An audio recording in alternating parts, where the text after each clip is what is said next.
candle is burning. If we supply oxygen, it will burn. If we cut off the oxygen supply, it will put out. So what is essential for the combustion? Oxygen is essential for the combustion. Is it understood? Next, something ignition temperature. Got it? Ignition temperature means the lowest temperature which helps to catch the fire. That is called ignition temperature. Ignition temperature is different for the different materials. Okay, now let us see that. What is this, children? How this paper is made by? From wood. What is this? This is also wood. Let us try. This will burn easily. Hold this paper. You hold. You dip in the water. And you don't dip.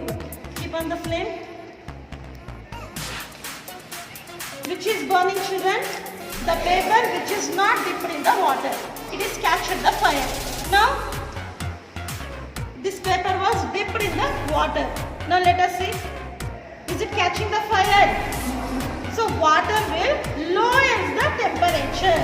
Increases the ignition temperature. Now, this is wood, right? Let us try this. Keep on the flame. It will catch the fire or not, let us see. I will keep this paper. Which will catch the fire soon, children? Why? Its ignition temperature is lesser.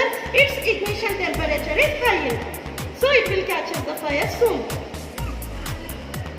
Now see, I will put it in the water. What happened? Fire has put out. So water we can use to extinguish the fire. Got it? Water we can use to extinguish the fire. So water will lower the temperature. What is this, children? Do you know? This is kerosene, inflammable substance.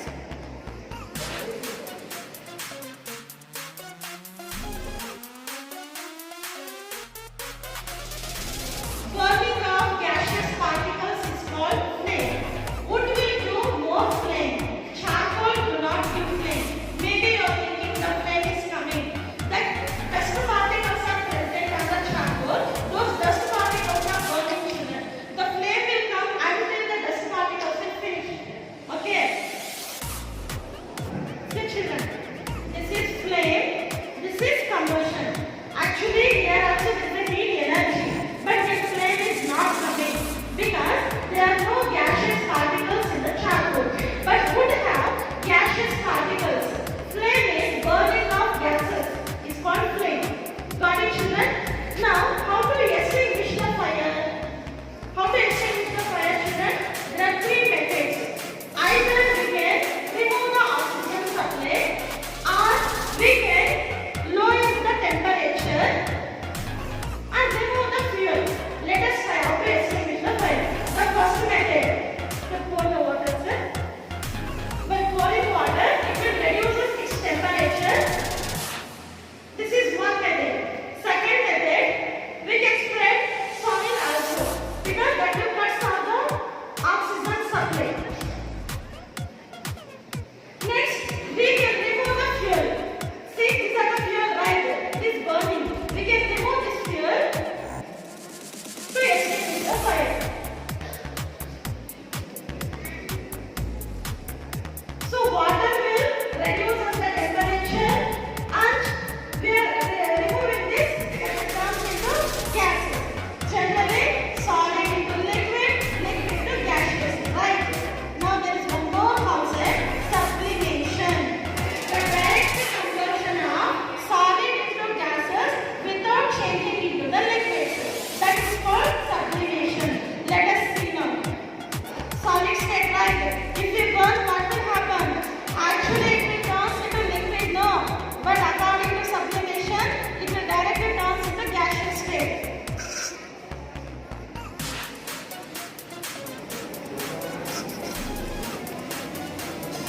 Can you see flame, children? What is the physical state of flame? Gaseous state. The camphor is directly converting into gaseous state without converting into liquid. That is called sublimation. This is the oil. So whether it is going to mix up with the water, is it mixing with the water, children? So what happened here? Can you see this? What is this? It has formed a layer upon the water. What has formed? It has formed a layer upon the water, but it is not completely. Even though you mix also, it is not going to mix up with the water. Okay, again it forms a layer upon the water. That means it is not completely going to become a solution. If it just completely mixes with the solvent, then only it is going to be a solution. So that we cannot call this as a what? Can we call this as a solution? So when you which is the solvent here? What is the solvent? Which is the solvent? Charcoal. Sure.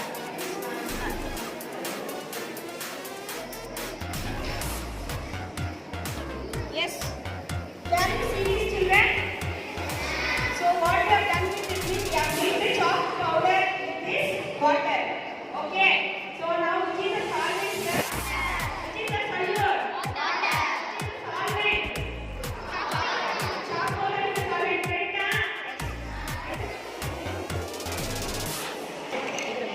For this experiment, we are taking water in the certain beaker. This is potassium permanganate. Do you know this, children? This is potassium permanganate. We are using this spatula. We should not touch this chemical, children. So we should use the spatula. This is called spatula. We are adding little bit of potassium permanganate into the water. The water will turn into pink color. Did you saw, children? What is the color of the solution? What is the color?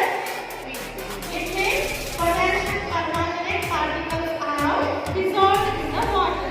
Now let us add little amount of water into this beaker. What is the color, children? Like, it means potassium permanganate particles are there in this solution also. Now, children, what is the color of this water? Light pink. Yes, no. It means potassium permanganate particles are there, but we can't see. Now, can we differentiate the water, children? No, right? But potassium permanganate particles are there in this beaker also. So, can you see the potassium permanganate particles? Can you see, children? But potassium permanganate particles are there. It means size of the particles are very small. That is behind our imagination. We can't guess the size of the particle. But potassium permanganate particles are there. Did you understand, children? Acid, bases, and salts. Do you know what are acids? What are acids, children? Acids are sour in taste. Bases are bitter in taste. But every acid and base we cannot taste. So we can check by using the indicators. Indicators also there are three types. Natural indicator, synthetic indicators, and olfactory indicators. Natural indicators are turmeric. Do you know turmeric? It will turn to red color in the bases.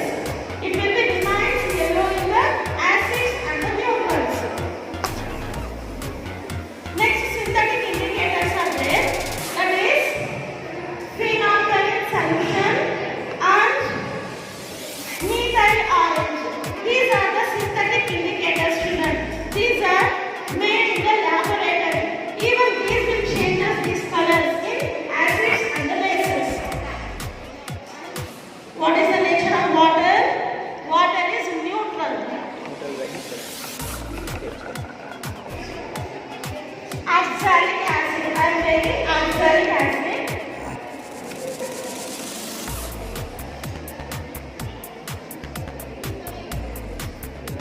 I will add 1 drop of phenolphthalein. Observe the color changes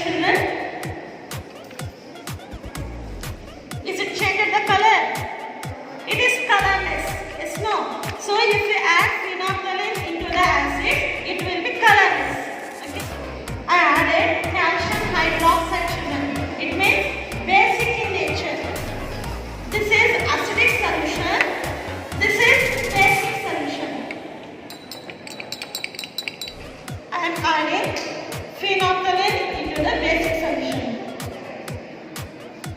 What is the color of solution, children? See the color? I will add it to the acid solution. What is the color? It is colorless. This is acidic solution. This is basic solution.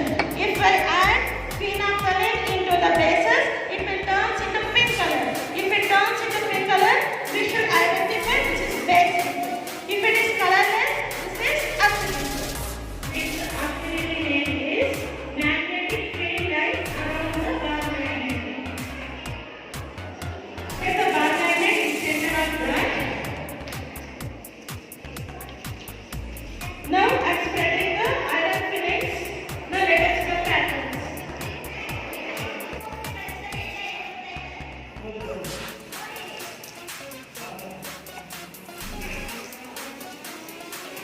We should spread the iron fillings and gently we should tap.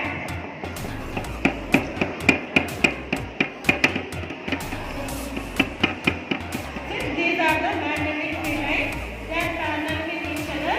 Actually, they are moving from north pole to south pole. These are continuous lines. They never stop moving. Always they are moving from north pole to south pole outside the bar magnet and inside also there are magnetic field lines, but we can't see. Those are moving from south pole to north pole. Now, if I take this thing, we are going to do is transfer of heat by convection method. Okay. Process here is the tripod stand and a mesh sheet has kept for that, and a beaker is the water we have kept. So the flame which is present here, it is just giving that heat to a beaker. Inside the beaker, what is there, children? Water. It is getting a heat. Water gets completed heat. The convection of heat is not completed. How it is going to get cold water? Cold water, how it is going to get heat? So that we have to understand. First, whatever the water is there.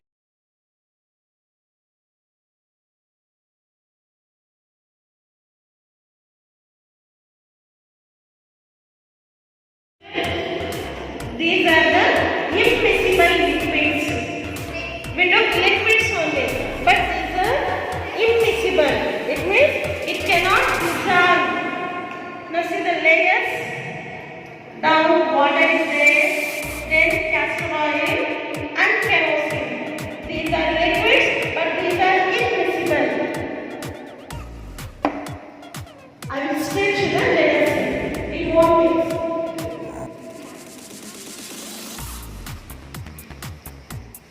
Where they form layer, children? Because their densities are different. According to their density, these liquids will settle. See, I am mixing this.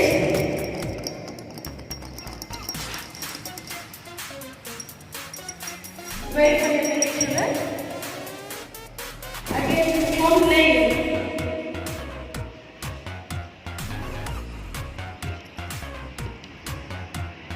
Can you see, children? Can you see layers? See, it is not going now.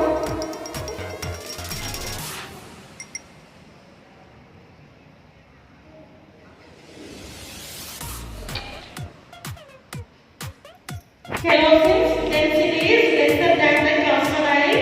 Its density is lesser than the water. So, it is depositing like this. These are immiscible liquids, children. Either its position or shape or velocity changes, we can say force is applied on the object. Now, these objects are in a constant position. We will apply the force. How can you identify force is applied on the object? Either its position changes or speed or shape changes. Okay. Now, I will bring the force. Is its position changed? Is it changed? No. So can we say force is applied on the object? So force is applied on the object because its position has changed. Now press this way. Apply the force. Is its shape changed? So can you say force is applied on the object? How can you say? Because its shape has changed.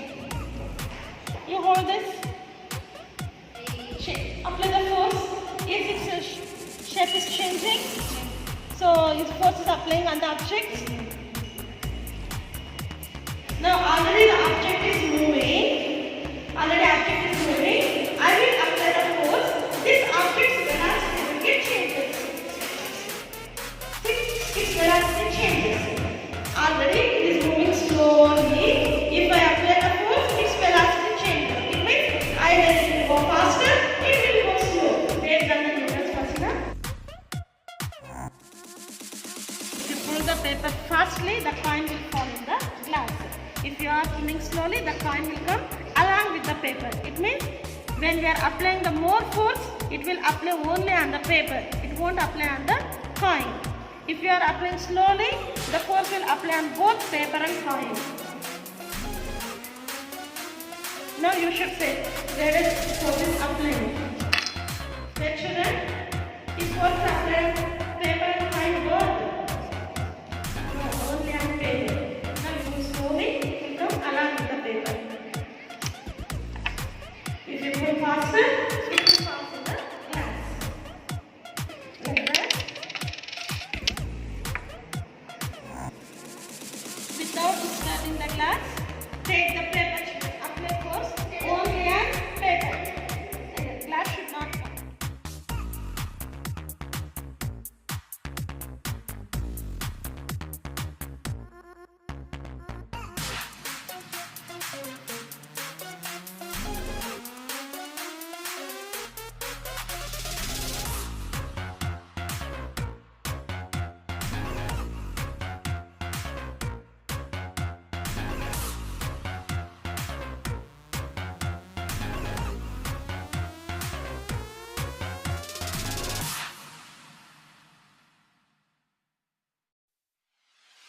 Object is directly proportional to applied unbalanced force.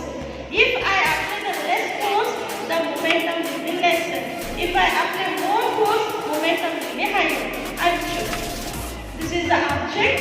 This is non-living thing. It will be constant. Now I am applying the force. Less force I am applying. The momentum is lesser. Now I will apply more force. The momentum is higher. So the momentum depends upon applied unbalanced force. See? How much force I will apply? According to that, the momentum will be. Next, Newton's paradox. Can you see Newton's paradox? Every action is an equal and opposite reaction. Equal and opposite reaction. I'm throwing this ball towards downward, that is action. What is reaction? The ball will come upward, that is the reaction. And how much force I will apply? According to that force it will come upward. See, I'm going slowly, even it is coming slowly. If I throw fastly, it will come faster. So this is action, this is reaction. Every action there is an equal and opposite reaction. High concentration to low concentration. From where to where water is moving to children? Set. This is scientific solution. The water is moving from the equal. The medium molecule extremely have the same concentration of the lower exposure isotonic solution. This is hydroponic solution. The water moves from outside to inside. That means the medium has a high concentration of water than the system. Hydroponic solution, if the cell that has lesser water concentration, there is a